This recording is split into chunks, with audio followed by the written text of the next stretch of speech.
بسم اللہ الرحمن الرحیم۔ آج کی اس ویڈیو میں آپ کو بتاؤں گا کہ حضرت بابا فرید الدین رحمۃ اللہ علیہ کو کس طرح چڑی نے رزق میں اضافے کے لیے وظیفہ بتایا اور کس طرح حضرت بابا فرید الدین گنج شکر رحمۃ اللہ علیہ سے اس نے باتیں کیں۔ اگر آپ بھی اپنے رزق میں اضافے کے لیے آسان سا وظیفہ تلاش کرنا چاہتے ہیں تو ویڈیو کو آخر تک ضرور دیکھیے گا۔ یہ واقعہ حضرت بابا فرید الدین رحمۃ اللہ علیہ کے بچپن کا ہے۔ جب ابھی وہ چھوٹے ہی تھے ان کی عادت تھی کہ جب بھی کھانا کھانے لگتے تو ان کے آس پاس جو بھی پرندے آ کر بیٹھ جاتے، خصوصاً بالخصوص چڑیاں، تو وہ ان کو کھلا دیتے اور خود بھوکے رہ کر بھی گزارا کر لیتے۔ چاول ہوتے یا روٹی ہوتی تو وہ اس کو تھوڑا تھوڑا کر کے چڑیوں کو کھلاتے رہتے۔ جب بارہا ان کی والدہ نے یہ واقعہ دیکھا تو انہوں نے حضرت بابا فرید الدین رحمۃ اللہ علیہ کو ڈانٹا کہ یہ آپ کیا کرتے ہیں، خود نہیں کھاتے اور ان چڑیوں کو کھلا دیتے ہیں، جب کہ آپ کو پتہ ہے شہر میں قحط پڑا ہوا ہے اور رزق کی بہت تنگی ہے، تو آپ اس طرح نہ کیا کریں۔ حضرت بابا فرید الدین رحمۃ اللہ علیہ اپنی والدہ کی باتیں سن کر رنجیدہ ہو گئے اور ایک طرف گھر کے کونے میں جا کر بیٹھ گئے۔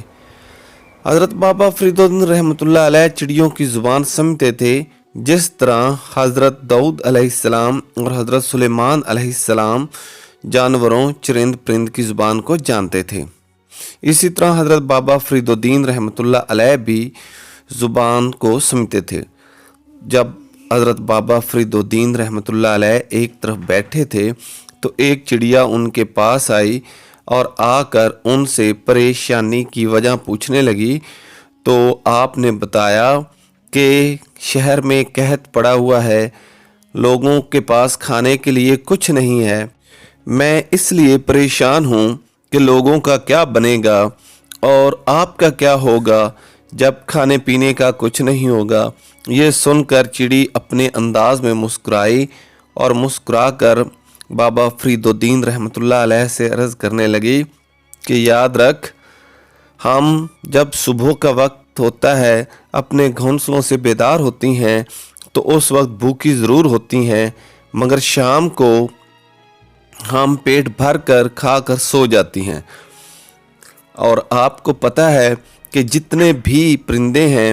وہ اپنا رزق اکٹھا کر لیتے ہیں اور رکھ بھی لیتے ہیں، مگر چڑیاں کبھی بھی اپنا رزق لے کر گھونسلے میں نہیں گئیں، جتنا بھی کھانا ہوتا ہے جہاں ملتا ہے وہ کھا لیتی ہیں۔ چڑی نے مزید بابا فرید الدین رحمۃ اللہ علیہ کو بتایا کہ صرف اور صرف دو ہی طریقے ہیں جن پر ہم عمل کرتی ہیں اور آج تک کبھی بھی بھوکی نہیں رہی ہیں، اور یہی طریقے اگر انسان اپنا لے تو وہ بھی کبھی بھوکا نہیں رہے گا اور نہ ہی کبھی بھوکا سوئے گا، بلکہ اس کے رزق میں دن دگنی اور رات چگنی ترقی ہوگی اور اس کا رزق بڑھے گا۔ اور سب سے پہلا کام جو ہم کرتی ہیں وہ یہ ہے کہ ہم نے اللہ پر توکل رکھا ہوتا ہے کہ خدا ہمیں بھوکا بیدار ضرور کرے گا اور کبھی بھی بھوکا سلائے گا نہیں، اور ہم کبھی بھی بھوکا نہیں سوتی ہیں، نہ ہی اپنے گھونسلوں کی طرف لوٹتی ہیں۔ اور دوسری بات جو چڑیا نے بتائی، معزز ناظرین، بہت ہی اہم بات اور بہت ہی آسان کرنے کا وظیفہ تھا جو کہ حضرت بابا فرید الدین رحمۃ اللہ علیہ کو چڑیا نے بتایا، کیونکہ جتنے بھی جاندار چیزیں ہیں، چاہے وہ چرند پرند ہوں، نباتات ہوں، حیوانات ہوں، جو بھی ہو، ہر کوئی اپنے اپنے طریقے سے اللہ رب العزت کی تسبیح بیان کرتا ہے، اللہ رب العزت کی عبادت کرتا ہے۔ تو چڑیا نے بھی حضرت بابا فرید الدین رحمۃ اللہ علیہ کو بتایا کہ دوسرا کام جو ہم کرتی ہیں وہ ہے سبحان اللہ کا ورد، کہ ہم اپنی زبان میں